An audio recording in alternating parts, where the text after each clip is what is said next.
नमस्कार, स्वागत है आपका उत्तराखंड खबरनामा न्यूज में। स्वर्गीय डॉक्टर इंदिरा हरदेश जी की 85वीं जयंती के अवसर पर मंगलवार को स्वराज आश्रम हल्द्वानी में श्रद्धांजलि एवं स्मृति कार्यक्रम का आयोजन किया गया। कार्यक्रम में बड़ी संख्या में कांग्रेस कार्यकर्ताओं, जनप्रतिनिधियों और गणमान्य लोगों ने हिस्सा लेकर उन्हें भावभीनी श्रद्धांजलि अर्पित की। इस अवसर पर वक्ताओं ने स्वर्गीय इंदिरा हरदेश जी के राजनीतिक जीवन और समाज के प्रति उनके अतुलनीय योगदान को याद किया। उन्होंने कहा कि इंदिरा हरदेश जी ने हमेशा जनसेवा को प्राथमिकता दी और अपने कार्यकाल में प्रदेश के विकास के लिए कई महत्वपूर्ण कार्य किए। उनका व्यक्तित्व और कृतित्व आज भी लोगों के लिए प्रेरणा स्रोत है। कार्यक्रम में नेता प्रतिपक्ष यशपाल आर्य और हल्द्वानी विधायक सुमित हृदेश की गरिमामयी उपस्थिति रही। दोनों नेताओं ने अपने संबोधन में स्वर्गीय हरदेश के संघर्षशील जीवन और जनता के प्रति उनकी समर्पित भावना को याद करते हुए कहा कि उनके आदर्शों पर चलकर ही समाज और प्रदेश को आगे बढ़ाया जा सकता है। इस दौरान कार्यकर्ताओं ने पुष्पांजलि अर्पित कर उन्हें श्रद्धांजलि दी और उनके दिखाए मार्ग पर चलने का संकल्प लिया।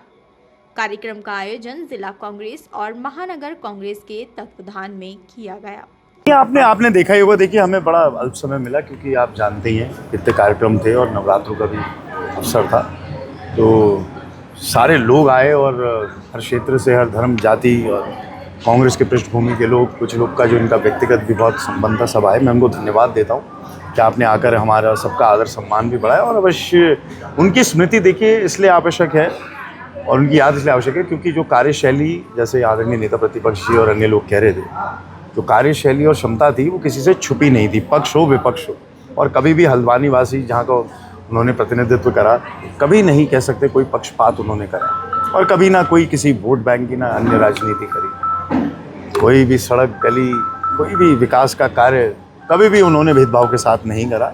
और आज की राजनीति में जो भेदभाव और ये कटाक्ष और ये घृणा आ चुकी है, अवश्य उनके जो बताए हुए रास्ते हैं उससे विपरीत हैं। उनका बताया हुआ जो रास्ता है वो प्यार, सद्भाव का और विकास केंद्रित है, सामाजिक सरोकार का है। अवश्य इस रास्ते पे हम सबको चलना चाहिए। Thank you. देखिए, इसमें कोई डाउट नहीं, भेद मतभेद ज़रूर अपनी जगह पर हैं, लेकिन इंदिरा जी अपने आप में एक बहुत स्ट्रॉन्ग और एडमिनिस्ट्रेटिव क्वालिटी वाली लीडर थी। मेरे मतभेद भी थे, लेकिन कभी एक समय था कि मैंने बहुत सी चीज़ें उनके साथ उनको खुद भी समझाई और समझी भी। वो बड़ी थी, ज़्यादा मैंने समझी होंगी, लेकिन मैं आज भी उनकी इस बात की दाद दे दूंगा, एडमिनिस्ट्रेटिव क्वालिटीज़ उनके अंदर थी। वीडियो ही बना, और ये बहुत ज़रूरी है कि उस एडमिनिस्ट्रेटिव क्वालिटीज़ का अब आज के दिन में कई चीज़ों में भारतीय जनता पार्टी ने लोकतंत्र का ही ह्रास कर दिया है। तो आज के दिन में ऐसा लगता है कि कोई कुछ है ही नहीं। उनके खुद के लीडर, जो भारतीय जनता पार्टी के खुद के लीडर जो है हाशिए पर चले गए। तो ज़रूरत इस बात की है, लोकतंत्र को मजबूती से सामने आना चाहिए। लोकतंत्र मतलब नेताओं को सामने आना चाहिए। हमने कुछ सीखना चाहिए पलट करके और उसको ज़ाती अपनी ज़िंदगी के अंदर उसको इस्तेमाल करना चाहिए कि कैसे लोकतंत्र स्थापित किया जाए पुनः प्रदेश के अंदर, कैसे बदलाव हो इस प्रदेश के अंदर। देखिए, आज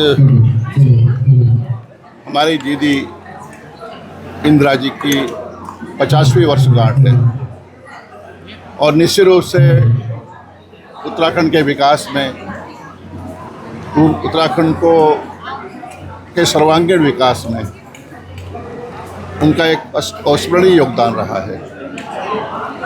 और वह संसदीय परंपराओं की जानकार थी, ज्ञाता थी और उत्तर प्रदेश के विधान परिषद में एक बार नहीं 4 बार उन्होंने एक शिक्षक नेता के रूप में शिक्षकों की आवाज़ को बल दिया।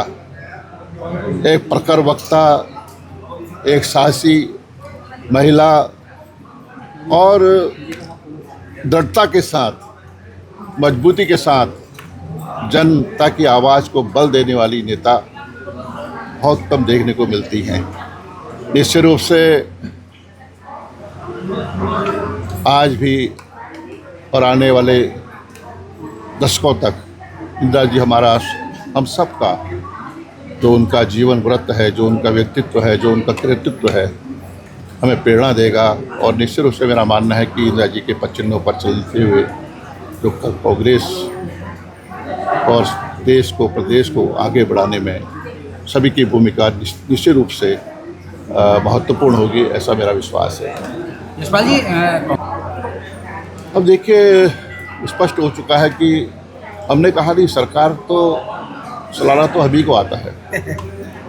इनका तो हमेशा विपक्ष में रहा है, इनका भूमिका विपक्ष की भूमिका है। आज उत्तराखंड में भी सरकार जो बनी है उसमें हमारे जो 7 मंत्री बने हैं कांग्रेस पृष्ठभूमि के हैं। ये जाहिर करता है कि भाजपा में जो भाजपा के विधायक हैं उनमें संभवतः जो आज की परिस्थितियां हैं वो विधायक सटीक नहीं बैठते होंगे, लेकिन उनकी क्षमता नहीं होगी उनके अंदर। रेखा आर्या कह रही हैं कि यशपाल जी खुद कभी कांग्रेस कभी भाजपा में रहे। अब मैं उनकी पृष्ठभूमि, व्यक्तिगत रूप से उनकी जो पृष्ठभूमि है, जो उनका परिवार है, मैं उस बारे में कोई टिप्पणी नहीं करना चाहता हूँ। सब जग जाहिर है किसका क्या भूमिका है। वो भी कांग्रेस पृष्ठभूमि में रही है। सबसे पहले हमने उनको टिकट दिया, सोमेश्वर में स्थापित हमने ही किया है। पुराने दिनों को याद करें, अपने अतीत को भी याद करें, क्या रहा है उनका जीवन। मैं इतना ही कहूँगा। ठीक है सर।